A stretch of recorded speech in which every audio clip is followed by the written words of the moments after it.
Ինչպես է ընթանում քարոզարշավը առհասարակ։ Ես ստեղ մի հատ ուրիշ թեմա եմ ուզում։ Չէ, այդ քարոզարշավի շրջանակներում մի բան կա, որի մասին ես ուզում եի ասեի, Դավայ։ որ Միջու բամենացոր չենք քննարկել։ հա, շատ անսպասելիորեն հետքը որոշում է քարոզարշավը փչացնել։ Այդ Անիվի կոնտեքստով վրա այս գործի շրջանակներում շատ հետաքրքիր ուսումնասիրություն եւ հետաքննություն են անում։ Մի անգամ արդեն արել էին։ Հիմա մի հատ էլ պատկաստ են պատրաստել, շատ մանրամասն նկարագրություններով։ Ես չեմ ուզում ձեզ ծանրաբեռնեմ, ինձ թվում է, որ ուզենաք կգտնեք հետքի YouTube-յան ալիքի վրա տեղադրված է։ Հետաքննություն չի ախր, այնտեղ կա եկեք քրեական գործ, որով իդեպ մեղադրյալներ չկան, առհասարակ հասկանալի չի Ավինյանը այդտեղ ինչ կարգավիճակ ունի, որտեղ ինքը ասում է վկա, իր գործընկեր ԿՊ-ական պատգամավորները ասում են մեղադրյալ, вообще առհասարակ հասկանալի չի, բայց Փաշինյանին ամեն անգամ երբ որ դեմ են տալիս Անիֆի թեման, թե ուր այդ փողերը մսխված եւ ակնհայտորեն, ասում է հա, ինչ ասում եք, ճիշտ եք ասում, լավ ճիշտ ենք ասում, հետո այդ քրեական գործը երբ է հասնելու ինչ որ հանգրվանի, ով է դրա համար պատժվելու, որտեղ մենք 8 տարի տեսնում ենք անընդհատ այդպես քեյսեր կոռուպցիոն մեծ բազմաթիվ քանակությամբ, լինի դա քաղաքապետարանում, լինի դա կառավարության մակարդակում, մարզպետարաններում տարատեսակ, հա, կոռուպցիոն սխեմաներ, որոնցով ինչ որ իբր հարուցվում են քրեական գործեր, որոնք հետո ոչ մի բանով չեն ավարտվում։ Թույլ կտաս մի քիչ մանրամասներ կարդամ, որովհետև մեր տեխնիկական թիմը անտիֆեյքի ուղարկեց կարճ տեղեկանք։ Ուրեմն ստացվում է, որ քաղաքապետը չէր կարող լինել Անիֆի տնօրենների խորհրդի նախագահ։ Անիֆի անկումը սկսվեց այն բանից, երբ տնօրենների խորհրդի նախագահ Տիգրան Ավինյանը գնաց քաղաքապետարան եւ դարձավ Երևանի քաղաքապետ, հետք սկսեց հետաքրքրություն ցուցաբերել Անիֆի նկատմամբ այն ժամանակ, երբ Էդիկ Բաղդասարյանը հանդիպում ունեցավ պաշտոնյաներից մեկի հետ եւ վերջինս նշեց, որ ծրագրերից մեկը կարող է ուղղակի պայթել կոռուպցիոն ռիսկերի համատեքստում։ Հետագայում պարզ դարձավ, որ Անիֆի շրջանակներում CFW ընկերությունն է ներդրում անում շուրջ 1.5 միլիարդի ներդրում։ Այդքան փողակոր է։ Դա մի ընկերություն է, որը հիմնադրվել էր կիբերանվտանգության ոլորտը զարգացնելու համար եւ որի 49%-ը Անիֆի կառավարիչ դուստր ընկերությունն էր տիրապետում։ Ararat Technologies եւ Holdings ընկերություններին հետագայում պարզ է դառնում, որ մոտ 10 հոգի երիտասարդ է CFW-ի շրջանակներում վերապատրաստվել կիբերանվտանգության ոլորտում, բայց հետագայում նրանք անցել են մասնավոր ոլորտ, որովհետև հայկական եւ ամերիկյան կողմի համագործակցությունը դադարել է։ Սա ըստ էության ամենասկանդալային ծրագրերից մեկն է Անիֆի շրջանակներում, որովհետև հայտնի չէ ովքեր են ծրագրի մասնակիցները եղել, անգամ որտեղ են եղել նրանց գրասենյակները եւ այլն, սակայն թղթերի վրա կազմակերպությունը գոյություն ունի։ Եվ CFW-ի տնօրեն Կարինե Անդրեասյանը Ավինյանի կնոջ ընկերուհին է, Կարինե թե Կարեն, եւ բիզնես գործընկերը։ Ավինյանն ասել է, որ ինքը եւ կինը Կարնեի հետ ծանոթացել են ընկերության հիմնադրման տարեթվին, որը սուտ է։ Նրանք միջ այդ մի տարուց ավել ճանաչել են իրար եւ համատեղ բիզնես են արել։ Կարճ ասած, ես էլի մանրամասն չհասկացա։ Նայ, սա ընդամենը մի քեյսն է, երբ որ ծախսում ես 1.5 միլիարդ, մսխում ես, պատրաստում ես ինչ որ միֆական 10 կիբերանվտանգության մասնագետ, որոնք հետո պետությանը ոչ մի օգուտ չեն տալիս, գնում են մասնավոր, բայց պետական բյուջեի փողեր են արդյունքում դրա վրա մսխում։ Բայց ես քեզ ուզում հիշեցնեմ նախկինում մի քանի քեյսեր էր քննարկում, իրանց Մոսկվայի այդ գրասենյակի վրա էլի միլիոններ են ծախսվել, անհասկանալի ինչ արել այդ գրասենյակը, ինչի համար են իրան պահել։ Ես ուզում եմ հիշեցնել այդ ազգային ավիափոխադրողի պատմությունը, հիշում ես, չէ՞։ Որի պատճառով մենք զրկվեցինք ապրես։ Այդ սաղ քեյսերը դա մի հատ մեծ կոռուպցիոն կծիկ է, որը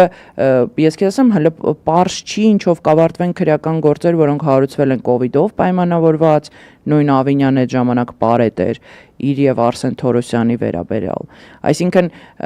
ես կարծում եմ, որ ակնհայտ է բոլորին, որ այս իշխանությունը պիտի փոխվի, որ այդ սաղ կոռուպցիոն սխեմաները բացահայտվեն, որովհետեւ քանի այս կրուգավոր պառուկան է իրանք իրար մեջ պահելով իշխանությունը իրանց ձեռքին, այո, ծածկադմփոցներ անելով, այդ սաղ թեմաները լղոզելով եւ ոչ մեկին չպատժելով, այս հերթական այդպես ասելու ենք, հա, Անիվ, ասելու ենք միլիարդներ, իսկ ուրեն Հայաստան հիմնադրամի միլիոնները։ Դրա մասին էլ ոնց որ sense մոռացվեց գնաց։ Իսկ ինչ եղան են անունին փոխանցումները ԿՊ-ի հիմնադրամ։ Այդ սաղ պատմությունները պիտի բացահայտվի, որովհետև այդ ժողովրդի ծոցից դուրս եկածների այդ միֆը, երբ որ տեսնում ես իրանց քշած մեքենաները, իրանց պարգևավճարները, իրանց տները եւ մնացած ամեն ինչը շատ արագ դզված այդ մարդկանց։ Քո մոտ լիքը հարցեր են առաջանում եւ իրանց հայտարարագրերի վերաբերյալ եւ իրանց անունով չգրանցված տարատեսակ ունեցվածքի, բայց այդ ամեն ինչը բացահայտելու համար այս մարդիկ պիտի գնան, որպեսզի ժողովուրդը ունենա հնարավորություն իմանալ որտեղ, ինչ, երբ եւ ինչ թվերի մասին է էլի խոսքը, որտեղ սենց հա սա անիվ, հա իրանք ասել են դե հա անիվ, դե հա քրեական գործ է հարուցված, սպասեք տեսնենք ինչով է ավարտում, եւ 8 տարի շարունակ մենք տեսնում ենք դու ոչ մի բանով արդյունքում չի ավարտում, իսկ այտենց պատմություններ տես հիմա սենց սլոտու մի 5 кейս հիշեցի, իսկ պատկերացնում ես քանի հատ այտենց кейս իրական, այո, որոնք A բացահայտված չեն, B որոնք սենց հպանցիկ դրան անդրադարձ եղել է ու մենք բոլորս մոռացել ենք, որտեղ այդ տեղեկատվական շուխուրի մեջ այդ ամեն ինչը հիշել հնարավոր չի։ Դե ոչ միայն այս տեղեկատվական շուխուրն է խնդիրն է նա, որ արդյոք կա մի մարմին, որը այդ ամեն ինչը գոնե արձանագրում է, թեկուզ ապագայի համար։ Որովհետև այտենց արխիվ կամ քայլող հիշողություն մարդիկ, ես չգիտեմ։ Չունեմ հարցիդ պատասխանը, հուսով եմ, որ կա։ Բայց ես ինձնից խորհուրդ ընդդիմությանը մարդկանց հիշողության մեջ թարմացնել 8 տարվա ընթացքում այդ բոլոր կոռուպցիոն սխեմաները եւ քեյսերը, որոնք ջրերես են դուրս եկել։ Եվ բացատրել մարդկանց, որ այս ամեն ինչը բացահայտելու եւ այդ մարդկանց պատժելու համար պետք է զրկել իրանց իշխանության բոլոր լծակներից, որովհետև քանի այդ ամեն ինչը իրանց ձեռքում է, իրանք ոչ միայն մնալու են անպատիժ, այլ շարունակելու են ավելի մեծ թափով։ Վերջապես պետք է հասկանանք պետական պարտքի համարյա 15 միլիարդ դառնալը։ Ուր է այդ փողը։ Ինչի վրա է ծախսվել այդ փողը։ Առաջ ասում էին ասֆալտի, բայց այդ ասֆալտը այսօր փռեցիր 4 ամիս հետո արդեն չկա։ Այդ ինչ ասфальտ, ոսկուց ասֆալտ են փռում, որը այտենց 4 ամիս հետո հոդս է ցնդում, չգիտեմ, ուտում են այդ ասֆալտը, ինչ են անում։ Լավ հասկացանք, առանց բիտում են գցում։ Այդ այդտեղ էլ է, կստати, շատ լուրջ կոռուպցիոն սխեմաներ ու ամենատես ոնց հասկանում չալաղաճ կտորները այդ ասֆալտի մեջ է։ Այդ միֆն էլ, հա, մենք ասֆալտ ենք անում, այդ էլ քանդվեց։ Լավ, բայց ըստեղ էս ֆոնի վրա, երբ որ Ավինյանը գնում է բյուջեի հաշվին վարձում է իրան SMM-շիկներ, տալիս է իրանց 10 միլիոն, 10 միլիոն, կոնտրակտական 10 միլիոն, որ իր համար ռիլեր նկարեն, TikTok-ի, Facebook-ի, Instagram-ի համար ռիչեր բարձրացնեն, այո, դարձամ ժողովուրդներն էլ գրել։ Հարցնեմ իր անձնական միջոցներից, թե բյուջեից։ Ըստ թերթի բյուջեից։ Դժվար թե ինքը իր ջեբից այդքան փող տար։ Вот, ու մարդիկ իստում է բան TikTok-ում ինքը որոշել է Մանուկյան մեծ րոպե այդ մրցի,